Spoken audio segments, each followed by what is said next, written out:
Hello, hello, hello.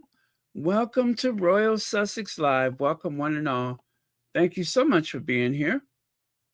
All right, let me go ahead and grab my slides and then we can get started. Of course, I don't think we will be here more than 1 hour. I just don't. I don't know how it's possible. Of course, I said that yesterday, and 3 hours later, I was like, wow. Actually, 2.5 hours later passed before I realized how long we were on. That's not going to happen tonight, though.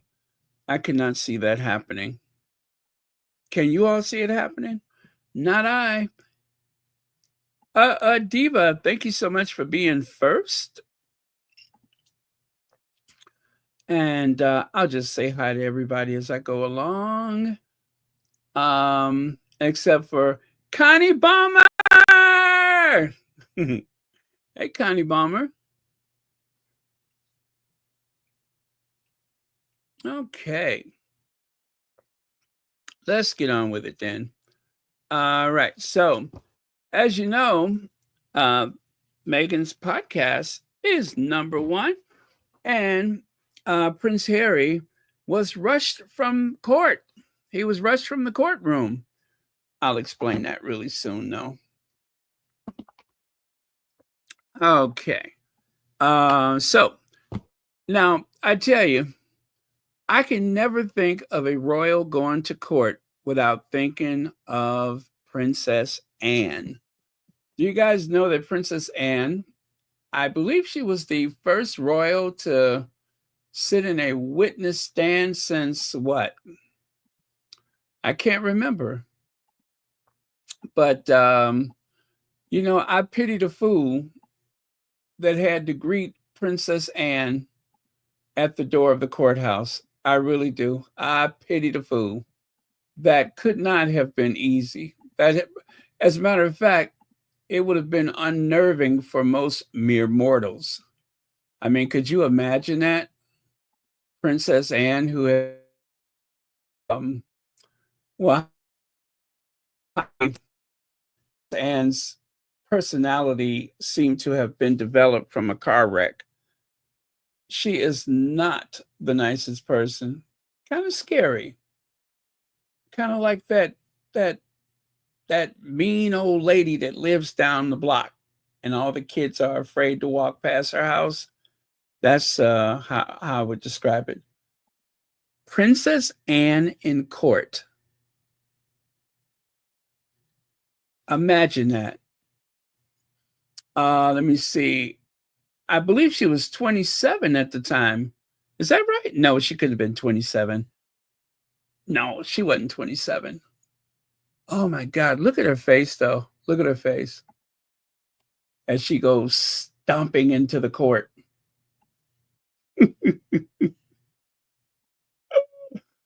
uh, okay, but I'm going to tell you. I'm going to tell you about her court date.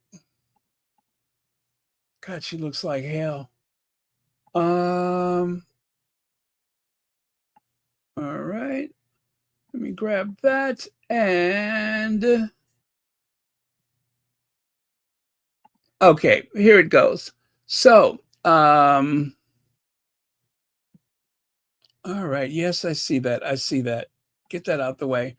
Was Princess Anne the first member of the British royal family in history to be convicted of a criminal offense when she pled guilty to a charge of her dog bit two children in the park?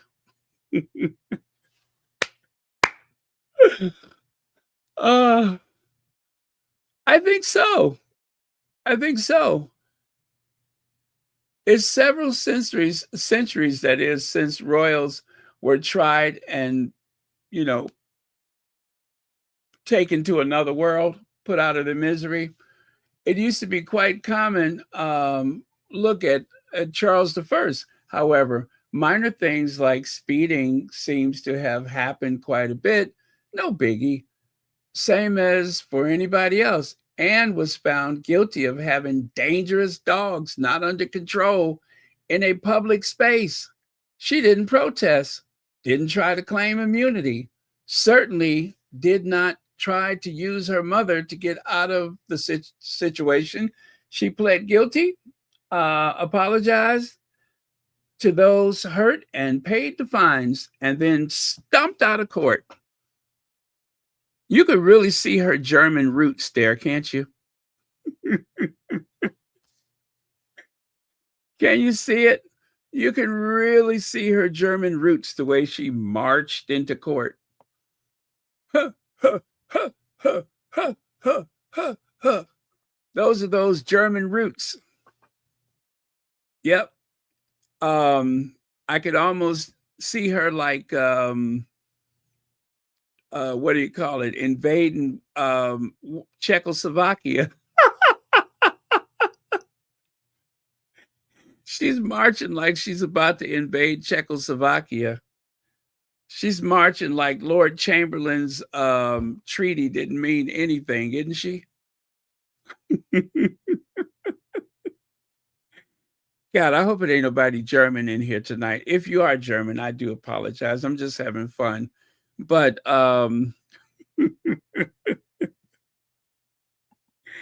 anyway, Field Marshal Anne. I'm just kidding. I'm just kidding. I'm just having some fun. Field Marshal Anne. She would have made a great well, anyway, look at how she stumped out of court. After look, she has a face like thunder, doesn't she? Let me get rid of this so you can see it clearly. Look at her. She is furious as she stumps out of court. Huh, huh, huh, huh, huh,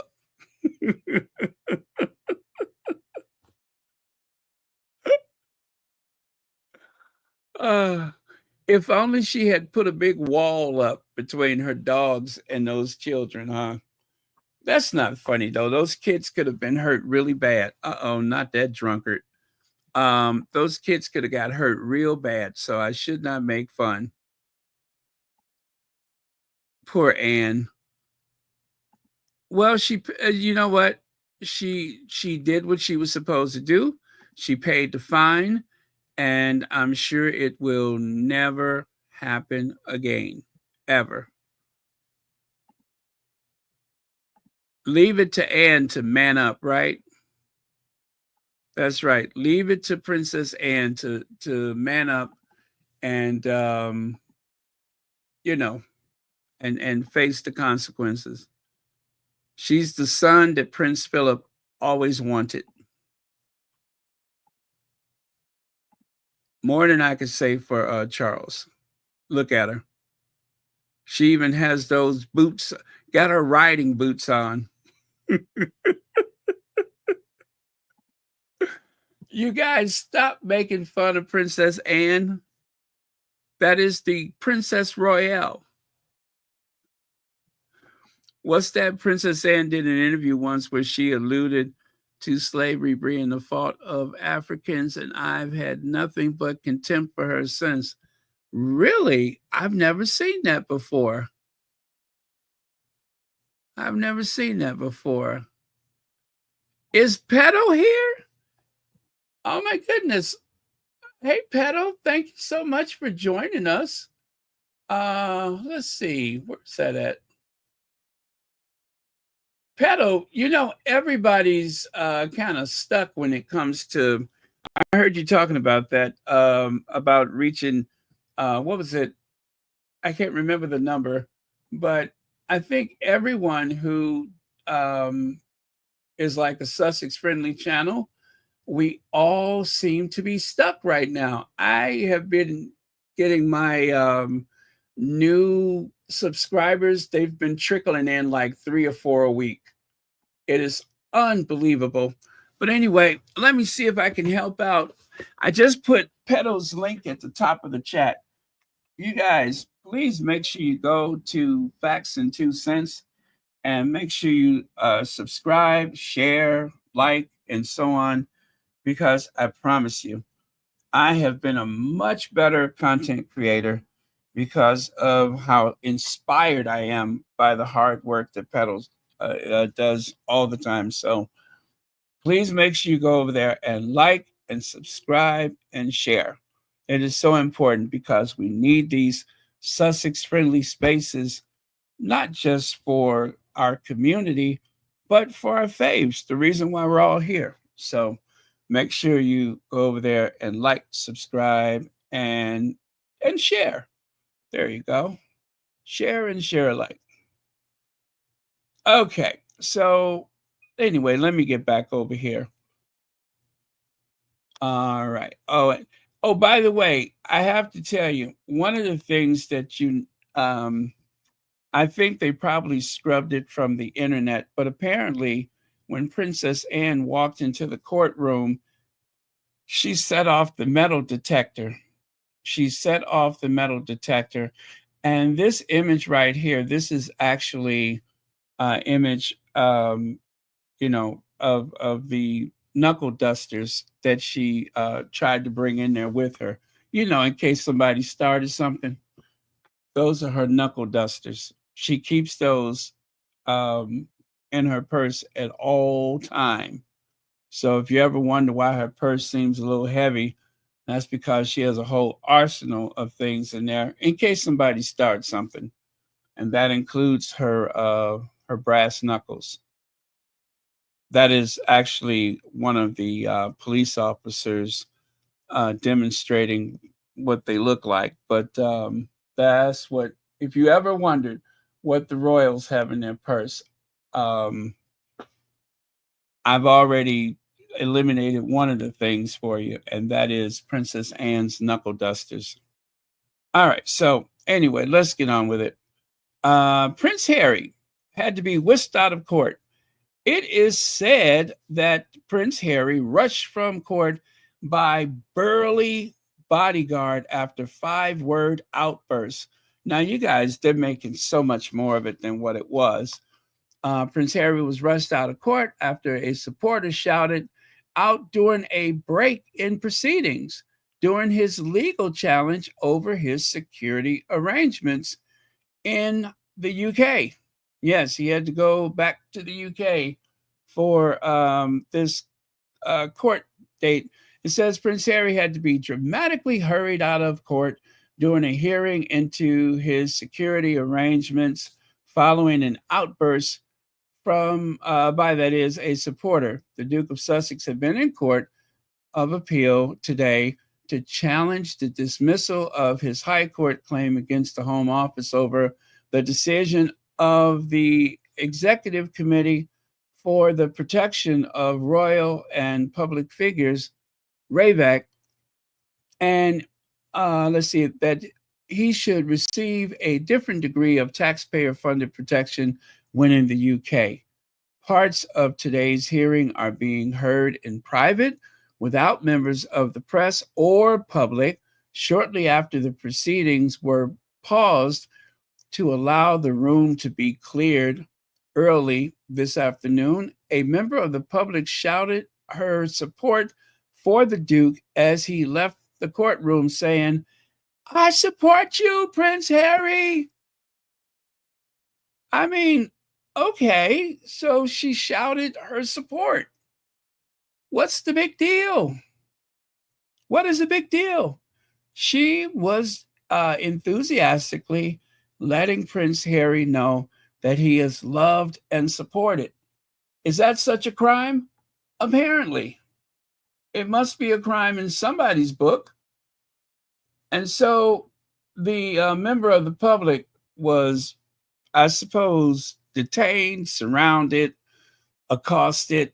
I don't think anybody got in trouble, but for some reason they whisked Harry out the courtroom. Very strange. Very, very strange. I don't know why, but I mean, it's not like it was something offensive, right? Marcy Foreman, oh, thank you so much for 24 months membership. I really appreciate that. Thank you very much.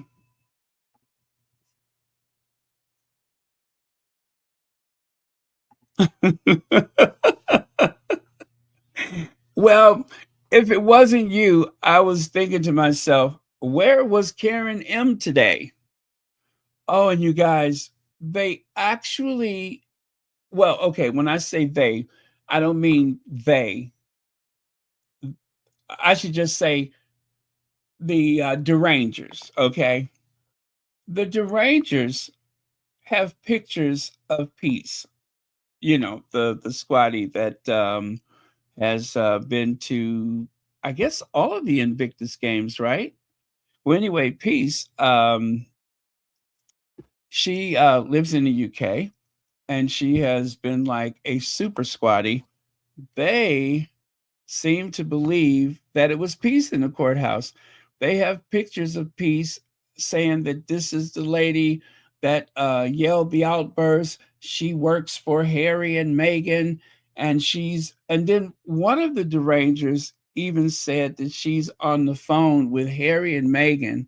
No, no, she's on the phone with Meghan and Omid Scobie every day. Every day she's on the phone with Omid Scobie and Meghan, and that she's on the Sussex payroll. I could not, well, I shouldn't say I couldn't believe it because they're derangers. Would you expect anything less? Okay, let me see here.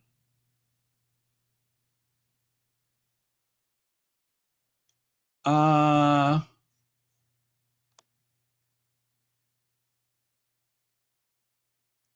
oh, really? Okay.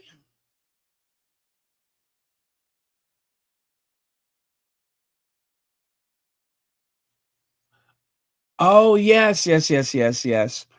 Um, do I have that somewhere? Let me see if I have that. Where the squatty that yelled out today, where is that at? Okay, I think this is the same thing, just a different newspaper. Let me see. Yeah, oh, oh, okay, let me do this. So, parts of today's hearing are being heard private without members of the press or public. Shortly after the proceedings were paused to allow the room to be cleared early this afternoon, a member of the public shouted her support to the Duke as he left the courtroom, saying, I support you, Prince Harry. Prince Harry's bodyguard then made sure he got between him and the woman who shouted out as he was hurried out the courtroom. As she added, if you're members of the press, you're the reason he's no longer in England. So, yes, that was the additional quote. Now, you know what, guys? Even though I'm being very dismissive about this, and I think I was sounding quite dismissive by saying, is that so important? Let me tell you this. I am encouraged by this because, you know, the next person that shouts something like that may not actually be a supporter. It could be a deranger with something, you know, deranges dangerous in mind. So, whatever someone yells, I think it is absolutely correct to take a defensive posture because you don't know what that person is yelling about. And especially when there's a situation with a VIP or a royal, a politician, or whatever, it is, I think, very proper and very justified to act with a very defensive posture because you don't know what that person is up to. And until you know better, get between that person and the principal, which of course is Harry. So I think they acted, or should I say, I believe they acted properly. That was the right thing to do. Um, And even if I don't like someone, even if I don't like that person in the White House, if someone starts yelling like that, yes, we have freedom of speech, but at the same time, it could be a distraction to do something really bad.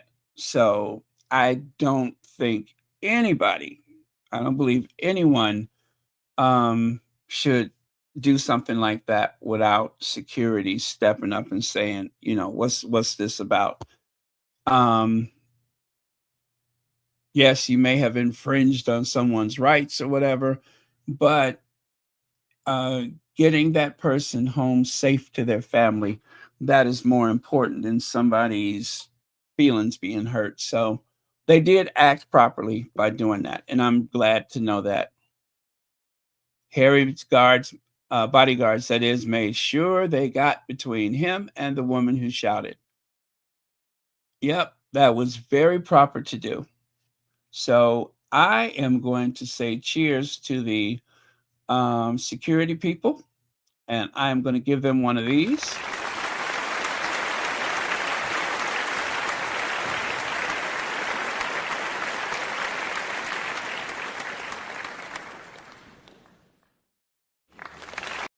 Oh, sorry about that. Yep, that was the right thing to do. So at least we know they're doing their jobs. And it wasn't just Harry's security person, it was, I suppose, the royal protection. They did their job.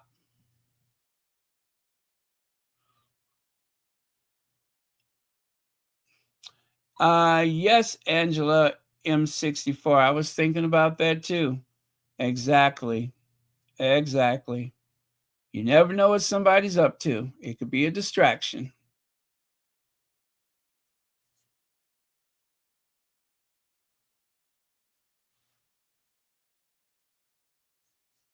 Are they still looking? Are they still looking who's in charge of the sausage squad? Let me see. The Derangers, I just found out the Derangers, let's see, they say the Suck It squad, the oh gosh, it was I can't remember all of the ones they used, but they kind of play with that. They kind of play with that, but that's fine. They don't have that kind of connection, and that frustrates them. They don't have that kind of connection, uh, or should I say, the royal family. They do not get a heartfelt support. They got a bunch of lackeys around them, and they have the public who's glad to have a bank holiday. But other than that, there's no level of support for them. People don't go and see them because they really want to. They have to bus them in. Yeah, they have to bust them in. They take those little kids and give them a bunch of candy and, get them all tanked up on candy and put them flags in their little hands. And they be like, yee, with those flags. That's why those kids look so enthusiastic because they're giving them all kind of candy so that they'll be all excited, when they get there. Yeah, you get them tanked up on chocolate. So, brother, thanks for joining us. So it comes after the Duke's arrived, that is, at the Royal Courts of Justice in central London. Earlier, for the second day of the hearing, Harry, who lives in the United States, could be seen writing on light blue sticky notes and quietly talking with part of his legal team during parts of the hearing.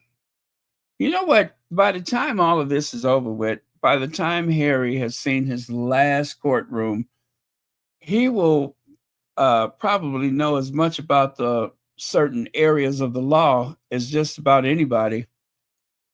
The 2-day appeal comes after retired High Court Judge Sir Peter Lane ruled last year that Raybeck's decision taken in early 2020 after the Duke and Duchess of Sussex quit as senior working royals was lawful. The appeal previously heard from Shahid Fatima, what is KC, for the Duke, who said that Ravek came up with a different so called bespoke process for Harry. She continued, I like her, by the way.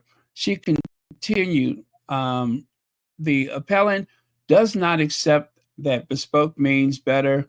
In fact, in his submission, it means that he has been singled out. He has been singled out for a different, unjustified, and inferior treatment. Ms. Fatima told Judge that the bespoke process involves Rabex considering why Harry would attend a particular event, even though that is plainly irrelevant to the question of security. You know, and that is a good point. Um, hey, Hazel Jones,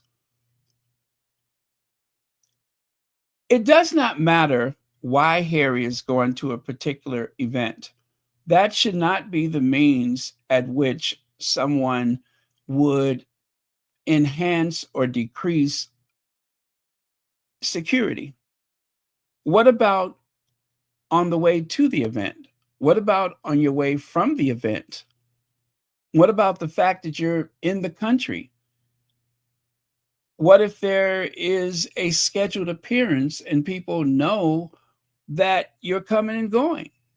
So the security should not start, or should I say, the security consideration should not be taken into account based on where he's going, just the fact that he's there. They play too many games. They play too many games. If Harry last minute shows up in the UK, I expect the same level of security that they would have for his brother, his brother's children, and so on. I expect that same level of security.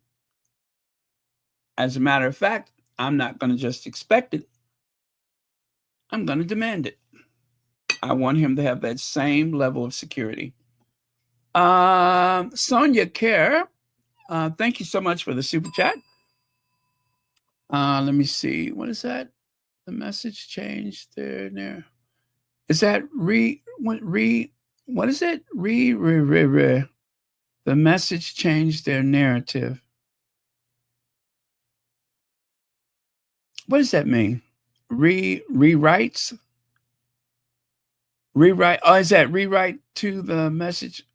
Okay. I think I get that. But sorry if I'm messing that up. Um oh wow, what is this? A new streaming or looking to level up, check out the StreamYard. Oh, okay. I'm not doing that. Some little message they put at the bottom of the screen. Okay. Yeah, Sonya Kerr, I'm so sorry. I didn't quite get that. Okay. But please, I'm gonna look for it so I can make sure I get that right.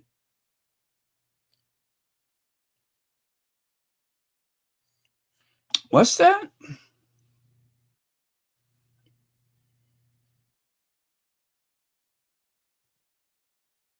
Oh, really? Wow. Okay. All right. Thank you so much for sharing that.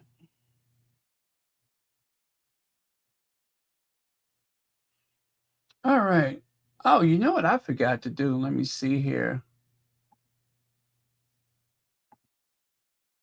Uh, and let's do that for 1 hour. And let me see, what will this be about? As ever. strawberry,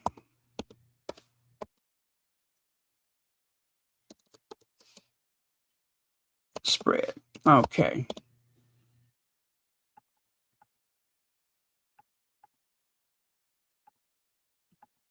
Why does that look wrong? Oh, I forgot the R.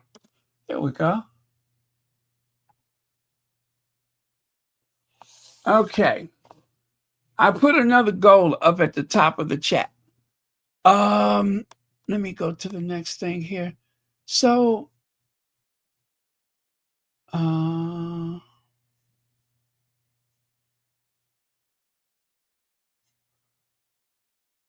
Helen Marmon.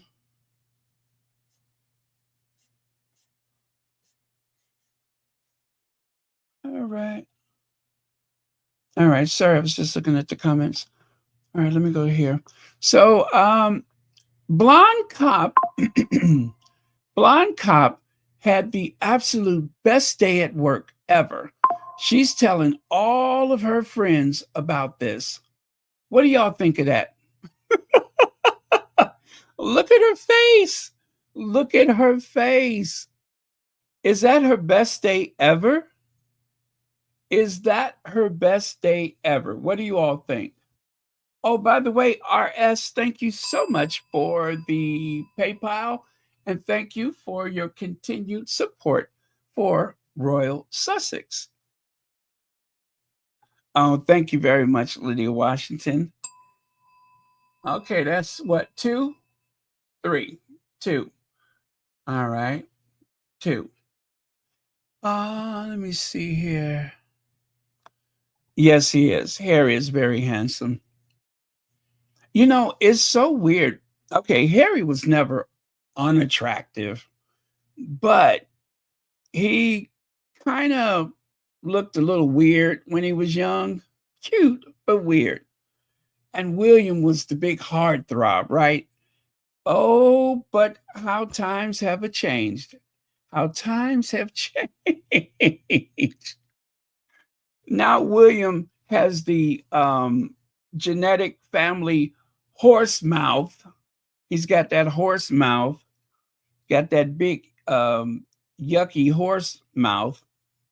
And Harry with his smoldering good looks, I tell you, how times have changed. Now William just looks absolutely bizarre.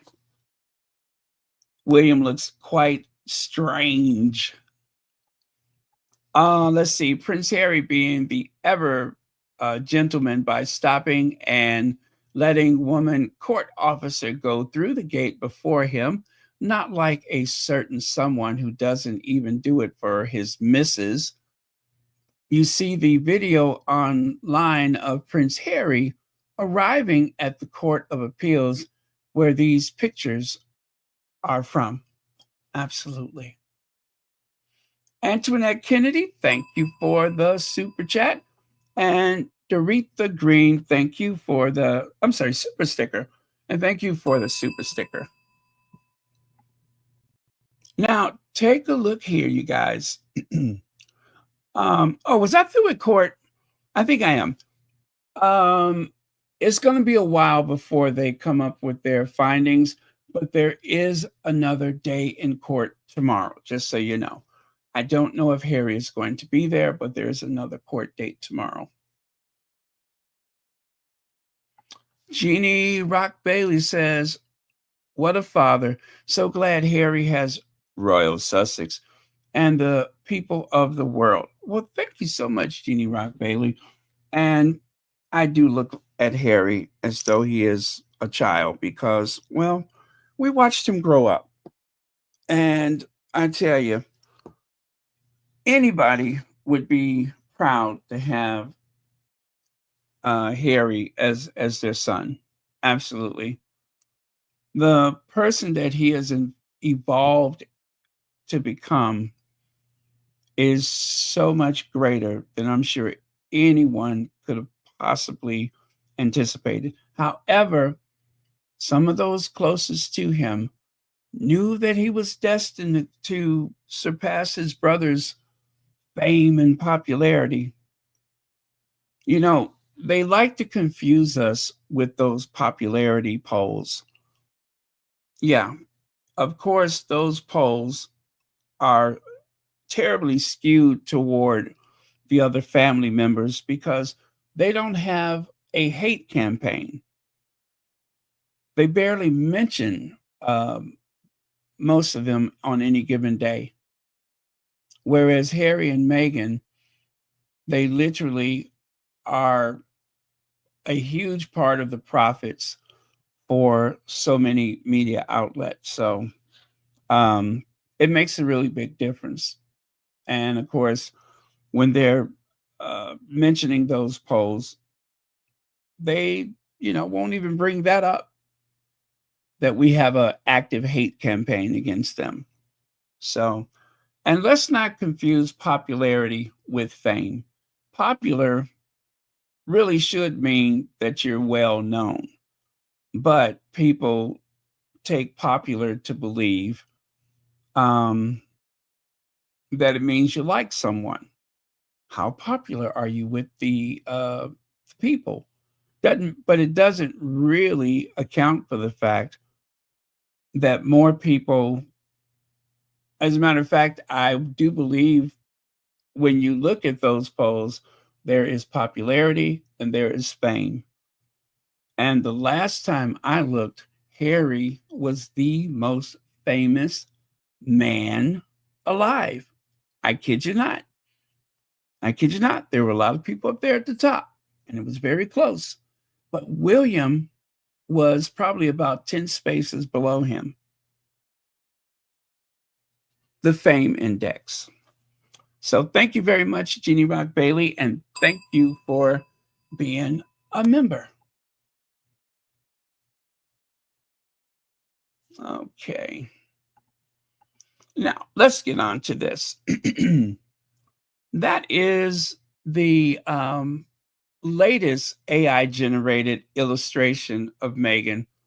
Love that. Love that. As you can see, she's holding the family size jar of as ever um, raspberry spread. That is absolutely adorable. And what is also very cool, if you take a look on the right side, one of the squatties posted that. And that photo, I promise you, it has commercial appeal. It has commercial appeal. I love the way they plated everything, right? They plated I don't know quite what they have there. Looks like the raspberry jam and some type of meat. And then the other one has some kind of cream without the meat. But anyway, it looks delicious. And of course, the very collectible teacup and saucer. Yeah, the plate, the teacup, yeah, it's got the rose pattern. Very pretty. So, and they even has one of those little, looks like some kind of commercial pedestal, as though it's in a window display or something like that. This person was ready, right? It's probably like a cake thing, but very cool. I like that they styled it very good, very well. Oh, English rose tea. English rose tea set. All right. Very cool. All right, let's go on here.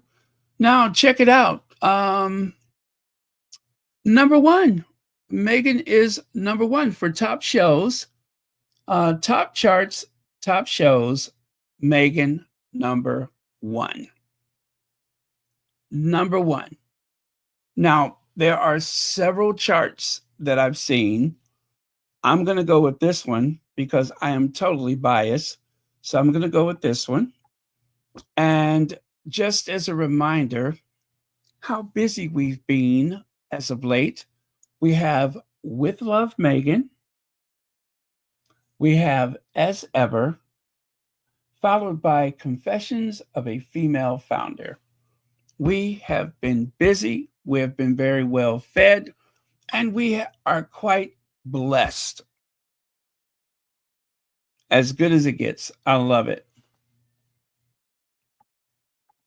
And then, okay, small print. Let me make that bigger. Finally, we're allowed to see Meghan's kitchen. Those obsessive, terrible people, they just had to see Meghan's kitchen. All right, let me just say this in Meghan's defense. Number one, that is her home where she lives with her husband and her children. Number two, you might notice that Meghan's kitchen has that beautiful Tuscan style, right? Very Tuscan style kitchen. Not very bright. It is a family kitchen. The other place looks more like a studio space. The cabinets are white. Um, the countertops are bright. Everything is ideal and perfect. You see there, if you look at that little picture right there, look at Meghan's countertops. Look at the wall in the background.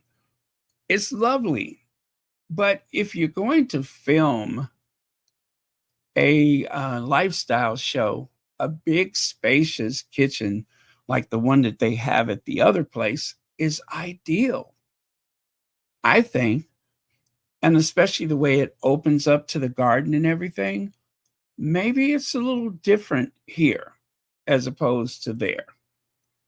And then, of course, a camera crew of people, some of which you probably don't know, if any.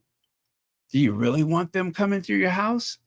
Not that they're bad people, but let's say suddenly a photo appears out there. That's one less person, two less people, 10 less people to say, hey, you didn't take a picture of my house, did you? Did you? You know what I mean? So isn't it better that it's in a neutral space rather than your at home kitchen? I think the other place has been rented by several people over the years for various reasons. And sometimes they build houses, and while they're building them, they realize that they're going to lease this space and they make it available to other people, right? So they have a whole wall that you can slide out of the way. Have you ever seen that? There's a couple that lives on the East Coast, and Saturday Night Live, quite a few movies and sitcoms have used this couple's house. This couple actually designed the house or refurbished the house in a way that you can get a big camera crew in there and it doesn't disrupt anything. The walls can move, this can come out, that is removable. And it is also their home, but they lease it to television production.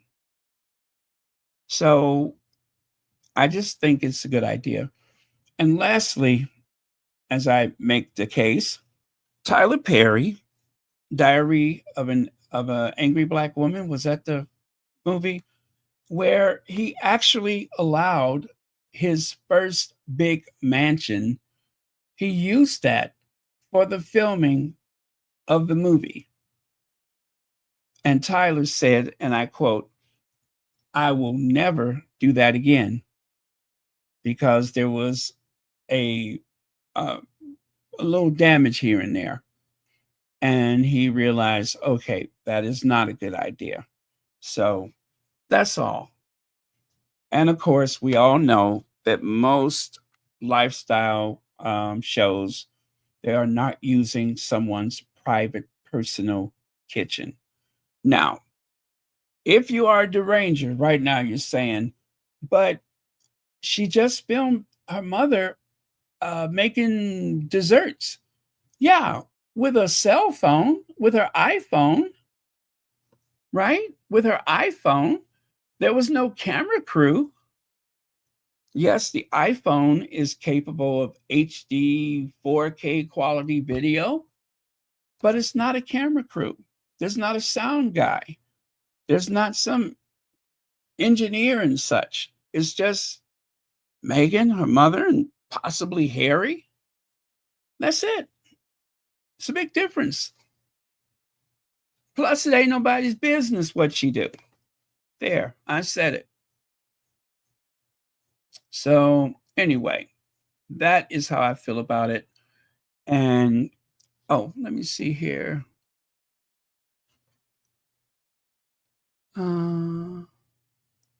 What's that? Got nothing but drill. Love her.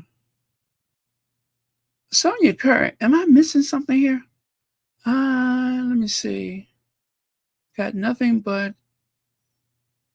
Should that be? Okay. I am so sorry. I'm not getting that one either. Should that be real love her? Will love her. Sonia Kerr, I am so sorry. I'm sure it's something I'm not doing right here, but I'm so sorry. A lot of times I don't get abbreviations. But anyway, thank you for the super chat. Okay. Right. Yeah, they don't know how TV works. And some of them they just say things just to especially the derangers. They will say stuff just to be spiteful. They do that. They know better, but they'll say it just to be spiteful.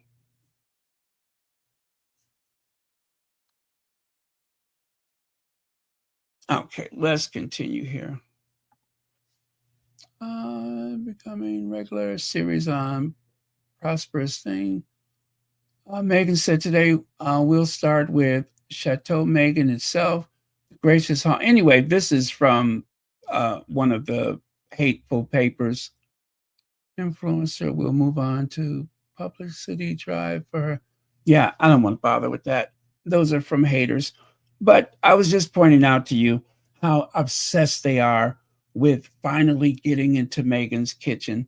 I hope they can sleep now. I hope they will be able to sleep now that they have seen Meghan's kitchen. I hope it was everything that they wanted it to be.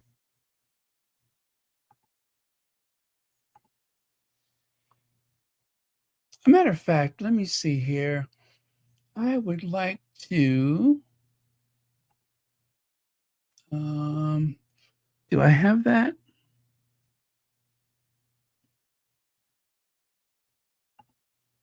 Oh, yeah. Let's take a look at this one.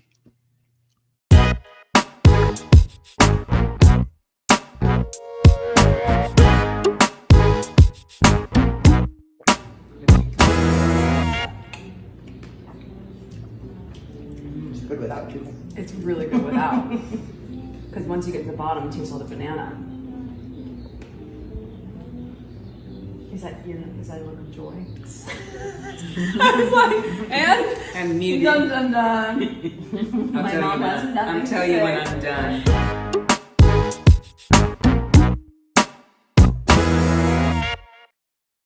So you see there, that is not a. I'm pretty sure that you could film something in that kitchen, but the island is not huge like that other place. It just wouldn't have made sense. Even if Meghan wanted to, it wouldn't have made sense. There's several reasons why that was not a good idea. And there's like a wall next to her stove there. At that other place, you had that big open space where you could film. Yeah. Oh, well. Anyway, I like Meghan's house. I love that Tuscan Italian style. That is so, so cool. It looks like Meghan. It really looks like Meghan. It has that very rustic Italian charm to it. See the yellow stone back there? That is beautiful. So cool. And fresh lemons from the garden. Yes, she is very classy. Okay, let's where I'm at. I'm here. Yeah, there we go. So, again, Megan's podcast number one. Now, this bit of business right here. I forget what they call this photo, but they're making a big fuss. When I say they, I'm talking about the guy second from the left. He recently got married, and you can see Marco on the far right side. He's the only one that I recognize here. I mean, I'm sure I've seen. Oh, is that the guy under Harry's right arm? Is that the Grosvenor, the Duke of Westminster? Is that him or not? I don't know. But anyway, those are Harry's supporters, his best man supporters on his wedding day. Um, and then if you take a look here, Charles Vivian and Sawida Kamara exchange vows in Chelsea at the weekend. So they say that Charles Vivian gave Harry an invitation to the wedding. Harry didn't come. There was someone else in that photo that gave an invitation to Harry. Harry didn't come. It would be the mother of all distractions for Harry to show up at a wedding if there was any possibility that someone would leak that information. Now, the last wedding that Harry went to, William was there as well, and they did not speak to each other. They set apart from each other, so they say, and nobody expected Harry to be there. Nobody. Just like a ninja, he slid in and out of there without drawing any attention to himself. But there is always that possibility that a big deal would be made out of it. Also, Harry is in the process of regaining full royal protection for himself and his family. And the less he visits the UK, the more likely he is to be successful, I think. Um, it may not make a difference. It may make a difference. I don't know. But if he's coming and going, then you almost lose the argument that I'm not coming over here because of lack of security. So he just has to wait it out. I'm sure he would want to be there. I'm sure he would be glad to go, but I think it's better to lay low and just wait it out until we get some court ruling. And I pray God that it's in Harry's favor because it is so unfair for him to not only hesitate to visit himself, but he cannot bring his wife, he cannot bring his children. All of this stuff about let us know when you come so we can figure out what kind of level. There should only be one level, and that's maximum security. That's it. There are no ups and downs. You don't get to pick and choose. Give him the same security that you're giving his dim-witted brother. They don't want Harry looking like such a statesman. They don't want Harry outshining William. And when I say they, mostly William, they don't want that. That's why they were so furious when Harry went to Germany and Germany sent one of the state planes. They gave Harry the same security they would give any dignitary visiting Germany. They gave him the same type of security that you would give any dignitary. I won't say that it was like, oh, there's a president of the United States, but at the very least, it was as though, let's say, the Secretary of Defense or the um, Secretary of State. It was, streets were closed down. There was a motorcade and everything for Harry and Meghan when they went over there. And of course, at the Invictus game in both The Hague and in Dusseldorf, according to the squatties, you may not see it on television, but the security was very robust. And they said when Meghan showed up, it was even greater. So at least they're getting the proper respect and consideration every place else they go. But unfortunately, Harry, even though his father is a head of state, is the king, he is being treated like some kind of little patsy or something.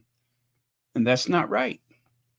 Joan Garcia says Baron Squatty's new Meghan's podcast to be a hit. Absolutely. Absolutely. I had no doubt about it. I had no doubt about it. And especially given the topic and subject matter, if you had to do something that could help a lot of people, women entrepreneurs, women founders, I couldn't think of anything more topical and interesting for a podcast right now, because women business owners is on the rise, and every day thousands of businesses across the United States and around the world are kicking off. So yeah, I thought it was brilliant. Thank you again. And Sonia Kerr says, need my glasses. Thanks for everything. Oh, it's okay, Sonia Kerr. Thank you so much for the super chats. And thank you again for being so supportive. And God's Child, 35 months membership. I agree, Prince Harry is sexy, handsome.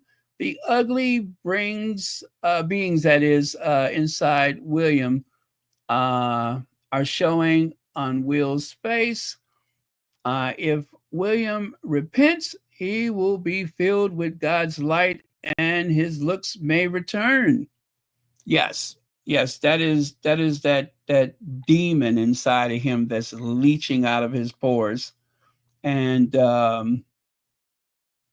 if he makes peace with his brother, if he makes peace with himself, perhaps he can get his looks back. Maybe, if he's not too far gone. So yeah, that is Lord Vivian. I wonder if his friends call him Viv. Like Lucy and remember she had the other Lucy show, Vivian Vance. She's like, hey, Viv. Viv. Hey, Viv. Let's see here. Prince William asked to quit kingship given second division career. Prince William is mocked by an expert before becoming the next king. Prince William is told there is no future for him in the monarchy. The Prince of Wales is told to look for an alternative career as his to-be throne is in danger. David Starkey, you guys know that pompous butthole, David Starkey, writer of books like Henry, Model of a Tyrant, and Magna Carta, the true story behind the chapter Hopeless Royal would be better as second division football manager. He added that the monarchy is fading into an irrelevance and continue that nature intended him to take up a different career. This comes as expert Andrew Morton reveals, that is revelation about Prince William's knowledge on his duties. The author, Andrew Morton, said William and Harry were aware of their destiny. On one occasion, the boys were discussing their future with Diana. When I grow up, I want to be a policeman and look after you, Mummy, said William. Quick as a flash, Harry replied with a note of triumph in his voice, "Oh no, you can't. You got to be king," Morton continued. Well, they were children at the time, and everybody wants to protect their mommy, except William later. He doesn't really protect his mother's memory. But David Starkey does not think that William is serious about his role. And that was in an article, I believe, what was that, the 13th, the 9th, or whatever? But anyway, it was back in February. Oh, no, I'm sorry. That was back in February. Almost a month later, take a look on the right. There's Prince William, the Prince of Wales. A big night in Champion League under the lights. Not the results we wanted, but it's not over yet. Bring on the second leg of Villa Park. William is holding a microphone as though he is a paid sports pundit. This is the reason why people are saying he is unprepared. He does not take serious his role. Look at this. Look. He is holding. Why are you holding a microphone? Why are you hanging out in the locker room?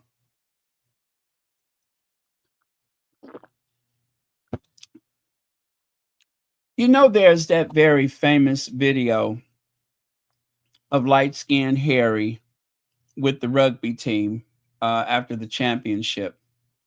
And William, obviously, as he is obsessed about Harry, cannot stop thinking about that.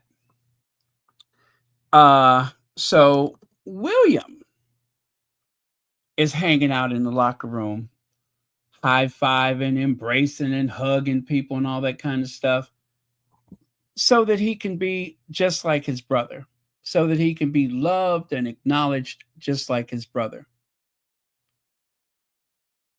It is a scandal. It is an absolute scandal. I'm glad for it, though, because, well, it makes him look ridiculous, and I'm always up for that. But at the same time, I have to drag him because it's what I do. Now, let me play the audio of this for you. At least I think I have that. Let me play the audio for you. As a matter of fact, ask William something about the Magna Carta, and I guarantee you he don't even know nothing about it. But if you ask him about his favorite bearded football player or rugby player,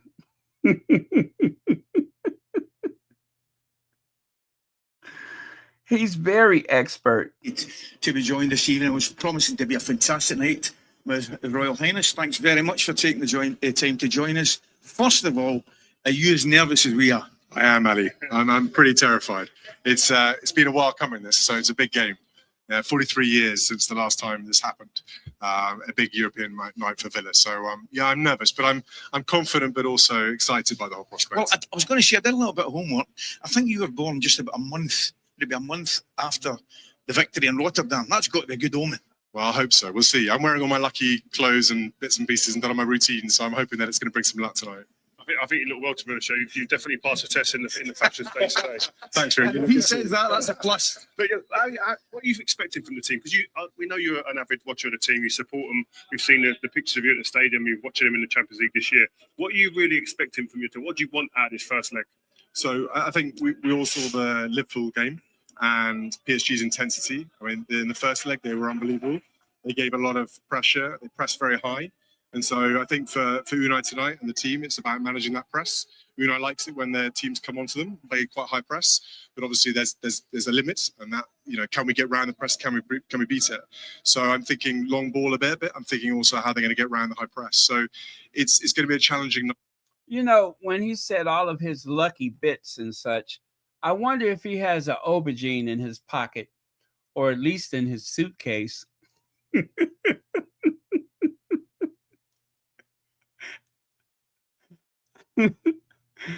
Because how many times have we heard him mention the aubergine? What is it? Aubergine? How do you say it? We call it eggplant. I wonder how many times have we heard him mention that. I'm pretty sure he's got all kind of stuff that he would consider lucky. And then, of course, after all of this, what does one do? Well, one usually goes and try to find a wait for it, a pulled pork sandwich. Yeah. After this, he's going to go and look for a pulled pork sandwich. He knows where to find pulled pork sandwiches in every city, in every country, on every continent. He has them memorized. Okay. Take that away and put you back there. And then, of course, there's this. Is this classed as work, or was it a taxpayer trip? There he goes, embracing the players, just like Harry. Just like Harry. There he goes, embracing the players, just like Harry. I'm telling you, if you didn't know better, you would think that was Harry. But nope, that's William pretending to be Harry. Yeah.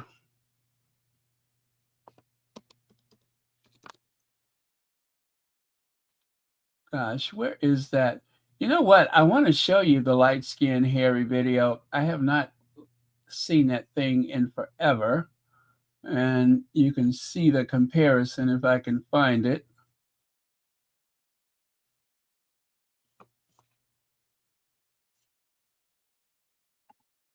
Let me see here.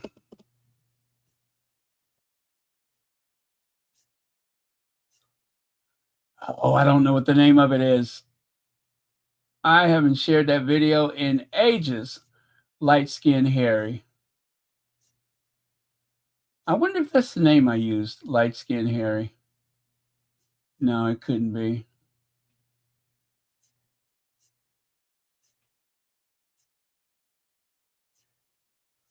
Oh, well, let me try. Let me try.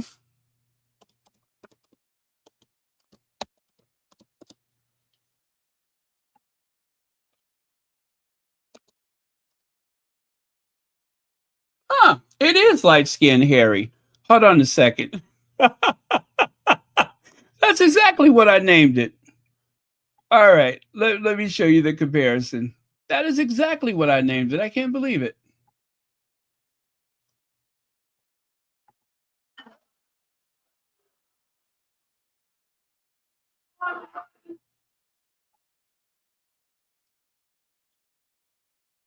Okay.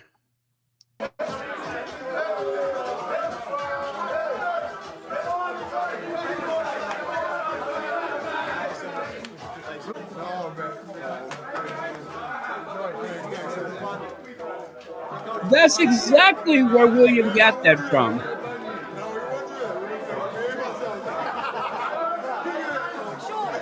Mr. Ian Roberts. Nice to meet you. Peter Tensio. All right. Nice to meet you. Jerome Smith. Come on, brother. What's up, fam? You know this. Keith Williamson. Nice to meet you. Mary All right. Woodbury. Nice to meet you. Jay Martell. Nice to meet you, sir. Tasha Robinson. Come on, come on, come on. You see what I'm saying? He's a sociopath. There's something wrong with this man. He totally got that from Harry. When have you ever seen him do that? When? He totally got that from Harry.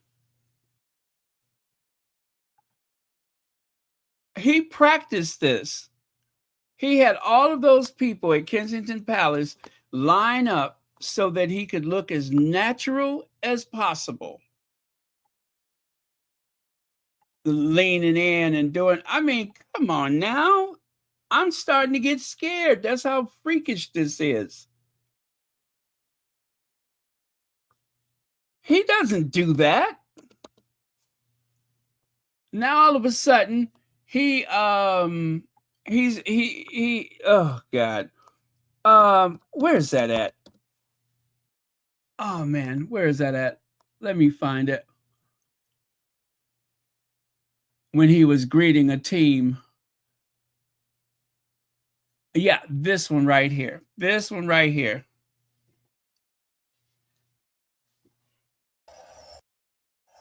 Before we hear the national anthem. Hello, great to meet you. I'm William. Now, I just want you to notice that that last guy refused to shake his hand. See how he stepped to the side? Before we hear the national anthem. That last player refused to shake his hand. Watch him swerve. Did you see William's face? Look at his face.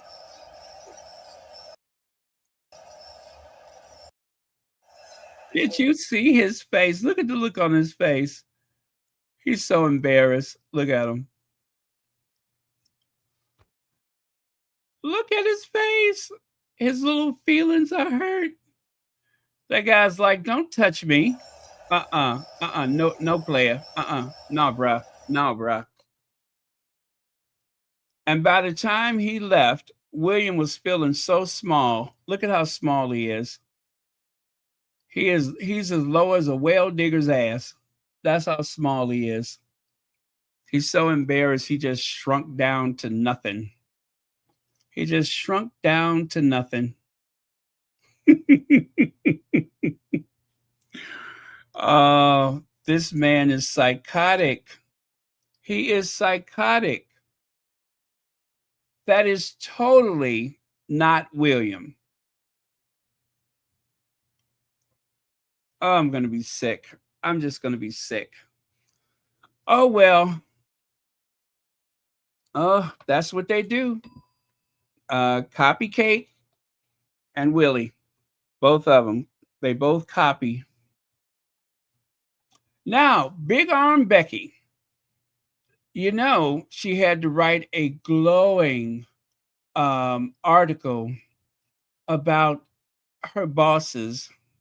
You know, she is contracted with the Daily Mail, but she is really a mouthpiece of the palace. She's the gatekeeper. And there she is writing this. What is that? Revealed by their closest friends and family.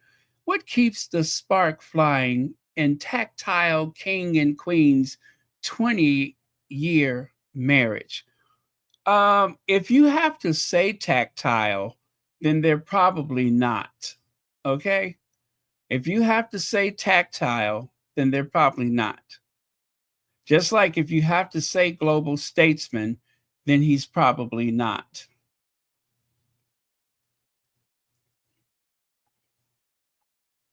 Oh, you know what? This is out of place. This was supposed to, I knew there was something more there. That's David Starkey. This is the one who says that, let me see, I've witnessed the disintegration of everything that I loved in Britain. The historian once dubbed the rudest man in Britain on cancel culture, free speech, and why he refuses to shut up. He won't shut up because he needs the money. If he didn't need the money, he'd shut up. But yeah, this is the one who said that William is unfit to be king. You see there? The monarchy is fading into irrelevance. He discloses the king is woke, William is hopeless. Nature intended him to be the manager of a second division football team, and he'd be rather stretched at that. Much blame lies with the late queen, who was obsessed with the Commonwealth and spent too much time sucking up to African dictators. And then he goes on further in the article to say, today, the monarchy has no visible function at all. I'll agree with that. Look at the continental monarchies, particularly the Dutch. What color does the Dutch soccer team wear? Orange, the House of Orange, because the various monarchies can act as an exaggeratingly effective focus of an historic nationalism. By contrast, the members of our royal family, embarrassed by the empire, project a drippy cosmopolitan cosmopolitanism. Didn't even know that was a word. Their castle packed with jaw-dropping wealth that makes the Elysee Palace look like a corner shop. Well, that is a matter of opinion. But yeah, so that's what David Starkey said about William. Now, did you guys know that William and Kate went on a secret holiday? Yes, their secret holiday in France, our exclusive pictures. How come the British tabloids did not cover this? How come the British tabloids did not cover this? Now tell me there's no invisible contract so I can call you a liar. Tell me there is no invisible contract, because there is. The British tabloid media refused to cover this. Kate and William, their secret holiday in France. Back from skiing, it says. Wait, that is too small. Let me try to make that bigger. Back from skiing for Kate with Charlotte, 9, Louis, 6, George, 11. In William's hand, the bottle of wine just offered to them by the nanny. The bottle of wine offered to them by the nanny.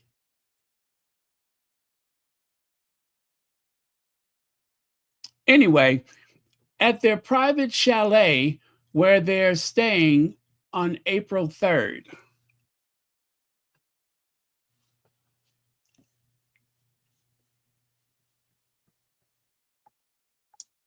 You know what? I think you're right. I think you're right. This is their third, fourth, or fifth vacation since Christmas.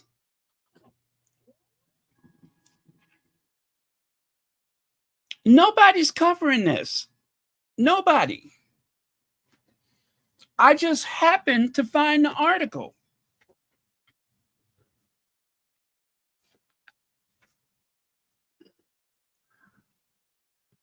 And that explains why Willie did this. He's trying to make it seem like, as patron of whatever, that he's out doing the patronly stuff, when in actuality, he's on yet another vacation.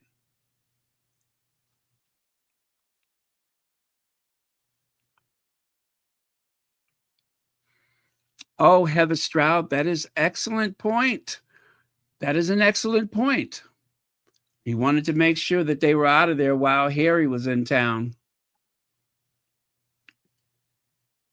Now, Florian Tardif gives you a behind-the-scene look at Kate, William, and their three children's trip to the French resort. In complete relaxation, far removed from Buckingham Palace protocol, this is how the royal couple sees their holidays, with favorite places where Kate and William go during the school holidays with their three children, Norfolk, Mystique Island, and what is that? Courchevel. Alternatively, in swimsuit at the beginning of January in the Caribbean, where they own a sumptuous villa. They own a villa in the Caribbean. Did you all know that? Did you all know that they had a villa in the Caribbean? In ski gear at the end of March for their second stay of the year in the most British of French winter sport destinations. A week-long getaway for these ski enthusiasts before returning to the slalom of everyday life. Florian Tardif, Mox special correspondent in Courchevel. Am I saying that right? Courchevel? Reveals the behind the scenes of this escapade. My. And not a word about it in the Daily Mail. Not a word about it in the Sun. Nobody's talking about it. Nobody. And one of our more enterprising squatties actually found a flight plan. They found a flight plan. You know, you can keep up with that kind of thing. It's impossible for them to really get away because you can track those flights. And if it's a flight, it comes with a manifest. Look at them having the time of their lives while someone is laying in a hallway at an NHS hospital, unable to see a doctor, barely seen by the nurses. Right? People trying to warm their homes, fuel their vehicles, buy food. My. Kurt Chevelle. Oh, okay. I think I got it right then, right?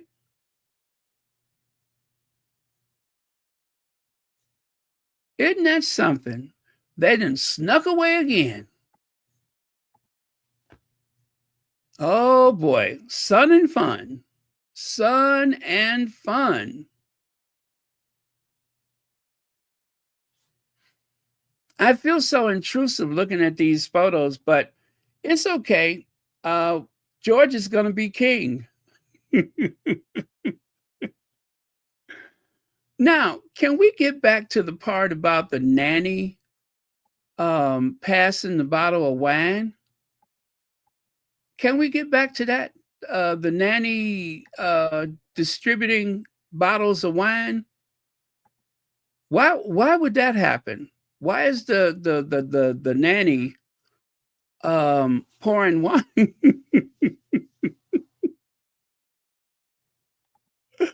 Huh? Does that not impress anybody else as being a bit odd that the nanny is the one handling the wine? The nanny is the bartender. Not only is she a nanny, but she's a bartender too. And knowing them, that is just a nanny. They probably brought 3 of them. My. What a twisted web we weave when first we practice to deceive. And they thought they gave the world the slip. Well, that was, I'm still trying to understand this thing with the nanny and the wine.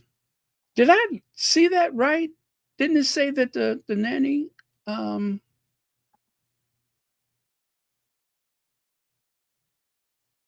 me see that again.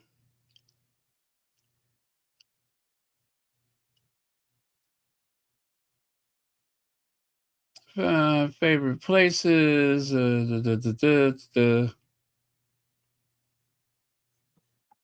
was that before that? Well, let me see. In William's hand, the bottle of wine just offered to him by the nanny. Okay. Well, I mean, it's France. You know what I'm saying? Over on the continent, they drink earlier than they would in the UK.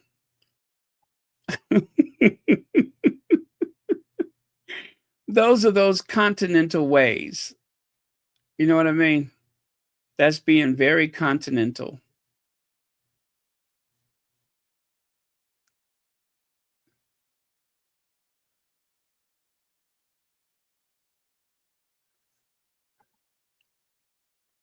Yeah, that does look strange. Well, if these are pap photos, how come they're not featured in the UK?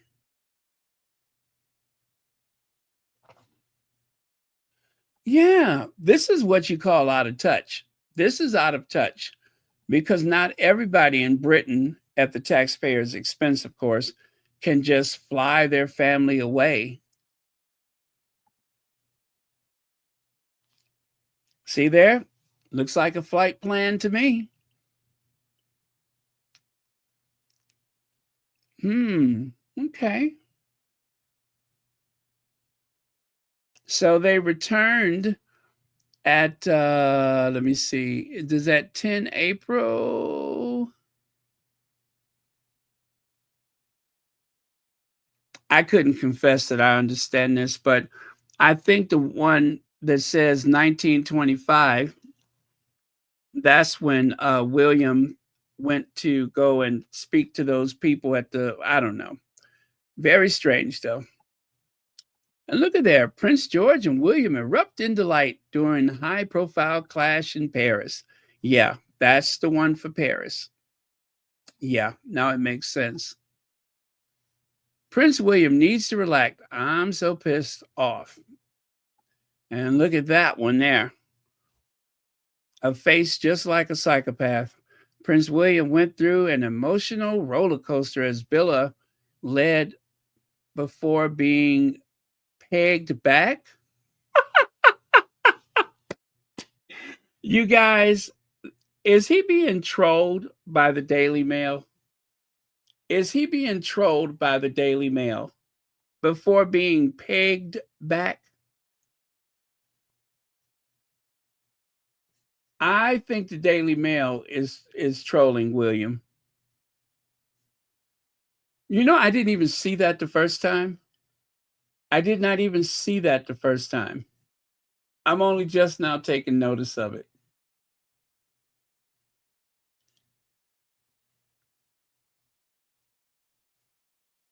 Well, he's been pegged back, y'all. I guess they got him pegged.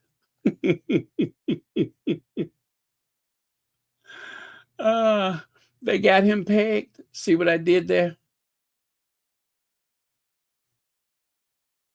With his emotional roller coaster.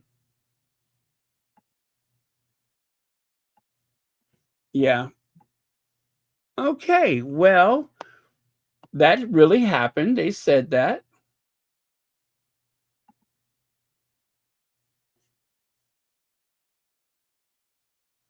All right. Okay, William. We see you, William.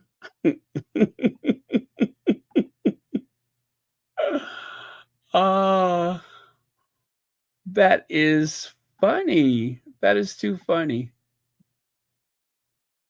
Oh, well. And I did not make that up. That's the way it is. That's the way the article was. He got pegged back. I mean, if you're gonna peg, you could only hope somebody will peg you back. I mean, that is the point of it, ain't it? That is kind of the point of it. So, okay, this just got weird.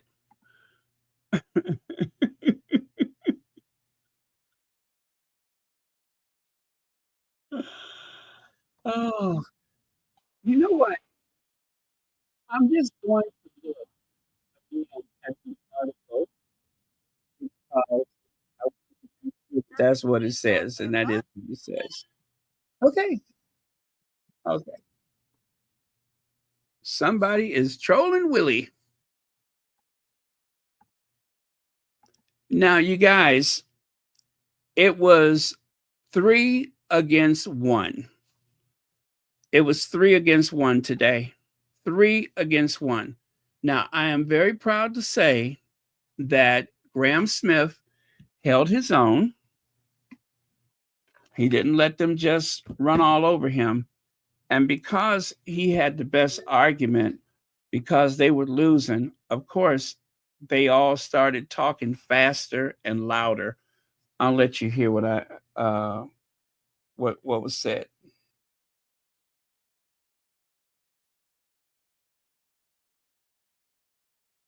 20th anniversary trip, let us wish some good wishes there. But also, what's significant, I think, that when a country is in financial difficulty, there's no doubt at all that services are being stretched. You also look to maximize your assets, and our asset is the royal family and the trips at the moment. I mean, it's not just Italy, which is a very good example, because we've had France and Germany, and this, in fact, post-Brexit is part and parcel of soft power.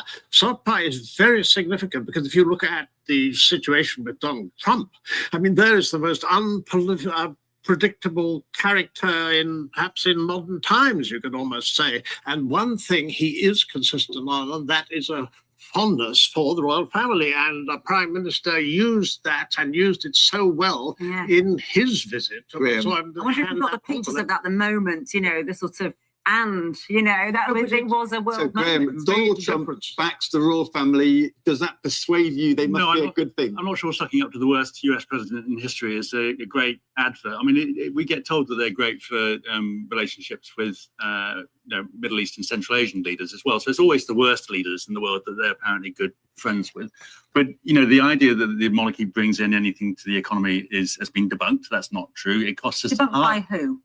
By numerous people, I mean, including ourselves. Sounds There's no evidence of it whatsoever. And the only figures that have been put out there have been put out there. No evidence whatsoever. I've met with Visit Britain. They said the Crown Estate's money is way up. The Crown Estate money is ours. It doesn't belong to them. It's got nothing to do with the... Have you noticed that they won't let him get a word in edgewise? They keep cutting him off. They won't let him get a word in. Every time he tries to say something, they cut him off, not even mid-sentence. Yeah, indeed, but that's got nothing to do with the royal family or the cost of it. It costs over £500 million a year when you add on all the other costs, including the income from the two duchies. The profits go to them. We pay Charles through the Duchy of Lancaster something like 160 times what we paid Keir Starmer. But I bet you Ed Llewellyn, our ambassador, and the Prime Minister would have both said to King Charles and the palace, please go to Italy because we need you to help us. I don't think that's correct. There's no evidence that these trips make the slightest bit of difference. Yeah, what would have happened is that the palace would have gone to the government and said, please find us trips to go on and ask us to go on. But one of the aspects of this that for me is so significant, firstly, I mean, we mustn't forget the Commonwealth link. The monarch is not automatically, but there couldn't be any other head. Certainly, you couldn't have a rotating head of state, and you certainly couldn't have the Secretary General, in my opinion. What you've also got, if you look very carefully at the state visits and the way in which the public work with the monarchy, the royals act on advice. Graham gave a figure, Republican name, that the brand finance, for example, they said in coronation they put in some 3/4 of brand finance. No, but I mean, brand finance is a nonsense report. It provides no evidence or sources whatsoever. It's been but debunked. this was also very significant when it came to the point is, you know, soft power has also been questioned as well, because ultimately international government comes down to hard power, and the fact is Trump turned around and slapped 10% tariffs on the UK. If that girl don't shut up, look at her face. Look at her face. Look at Richard Fitzwilliam's face. And the other guy, he's not as pressed as they are, but my God, they won't let the man say anything. It will cost Italy something to host them. Why are they agreeing to it if it doesn't matter to them? It obviously matters to the Italian government to have the royals there. It matters. These sorts of visits happen all the time, and there's visits between different heads of state. They've got a president who is far more popular than Charles is in the UK. they would do a visit to Germany or to Ireland. Do Where you the think president soft power makes no difference to anything? No, but then of course you're going to think the monarchy is a bad idea. But do you think soft but power there's no doesn't matter. evidence Yeah, that but it does, because if you look since the Field of the Cloth of Gold down to the two-state visits before the war, which were very, very significant, and that was the King George and Queen Elizabeth to Paris and also to the United States. Whilst his brother was visiting but I Hitler. mean, one of the But, you know, one of the aspects. I'm sorry, but this- You're playing down the, so to speak, trump card. The Prime Minister specifically used that invitation, firstly to Balmoral, secondly the But there's state no evidence visit. it It makes does the slightest matter. bit of difference. It does no matter. evidence it makes any difference whatsoever. Wow. Richard Fitzwilliams got so desperate, he didn't went all the way back to Queen Elizabeth's father going to the U.S. during the Second World War. You mean that trip where he went over there, hat in hand, begging the United States to help defend Britain? That trip, when he went over there and President Roosevelt thought so much of him, he served them hot dogs. Did y'all know that?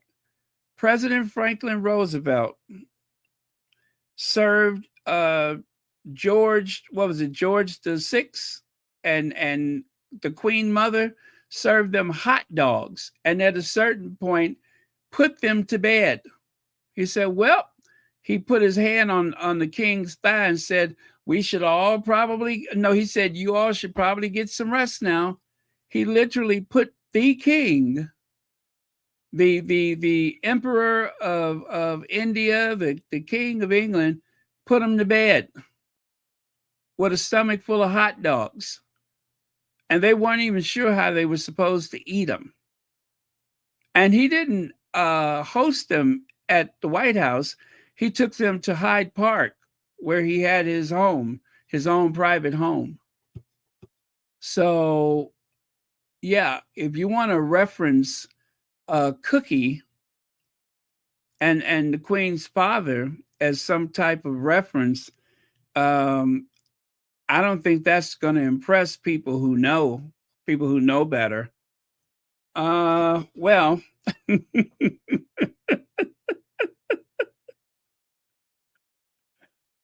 this man then went all the way back to the 1940s to try to make his case. Soft power, hard power, whatever kind of power it is, the gig is up. Charles and Camilla fled London to get away from his son. William and Kate fled London to get away from their brother and brother-in-law. Okay? They ran for the hills because Harry was in town. And only because they probably been tinkering around with the court and they just want to be as far away from it as possible. Who knows? So worlds apart.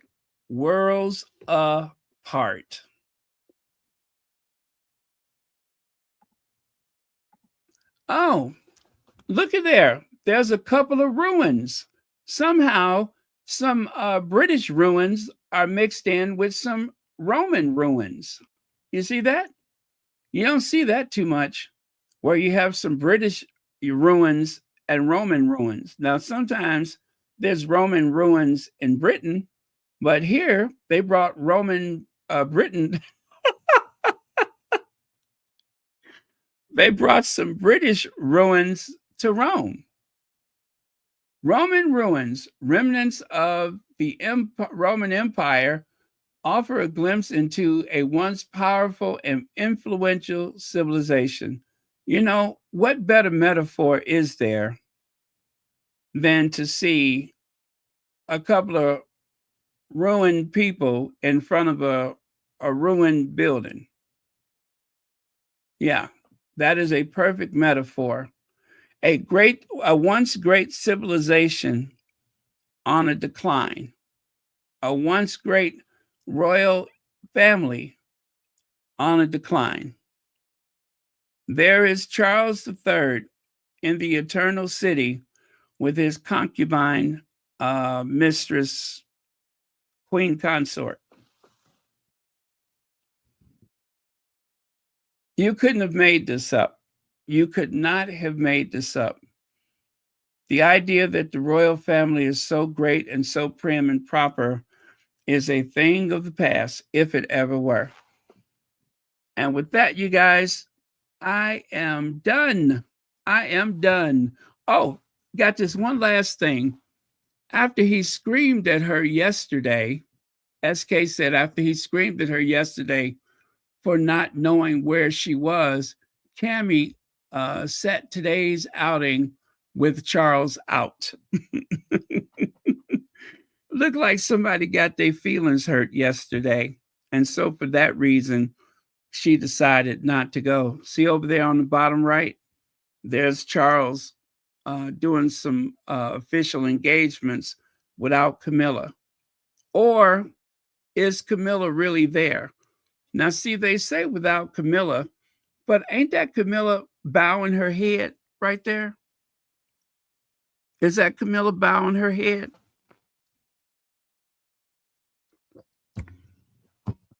If it ain't Camilla, then it's somebody that looks like Camilla. Yeah. Oh, well. Oh, you know what? That's a horse. That is a horse. I'm sorry, you guys. That's a horse. I thought that was Camilla, but that is a big, giant horse.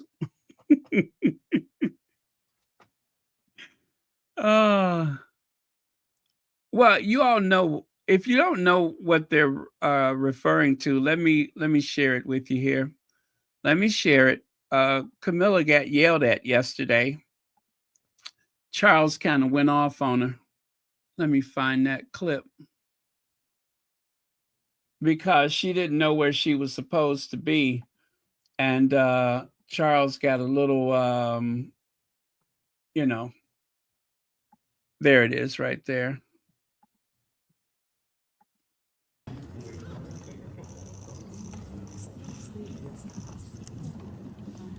Somebody drunk.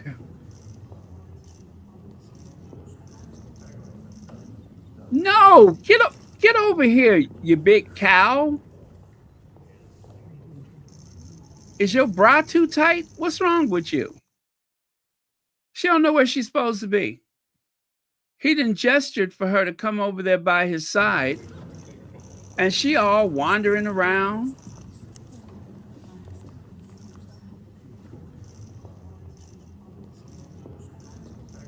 No, hey, over here. Everybody trying to help her. How stupid can you be? Everybody trying to help her. I bet she smelled just like booze. Booze and cigarettes.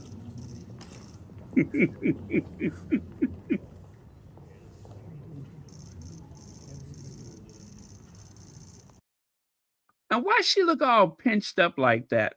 Why does she always look so pinched up?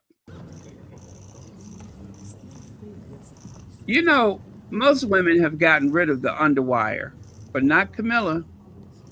Camilla got some drawers that's been around since they signed the Magna Carta. She got bras older than the tablets of the Ten Commandments.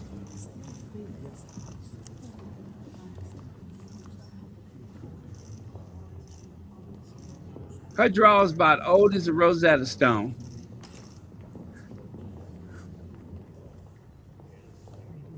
Ain't that something? She don't know where she's supposed to be. Even the what is that? The president, the prime minister, even he trying to help. Everybody trying to help.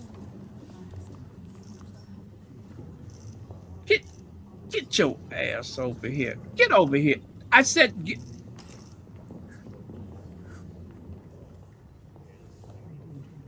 And stop wandering off like that.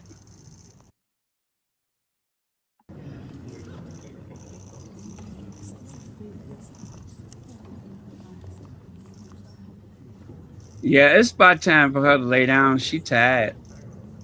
She's tired. She's tired. She is very tired. It's about time for her to lay down. It's been a long day. It has been a long day. It's about time for grandma to lay down somewhere. She don't even know where she is. And you know, when they say that Charles went to the thing without her, you see they're talking about Camilla decided to stay. Camilla's someplace running in and out of the bars and the taverns and stuff. Look at her. She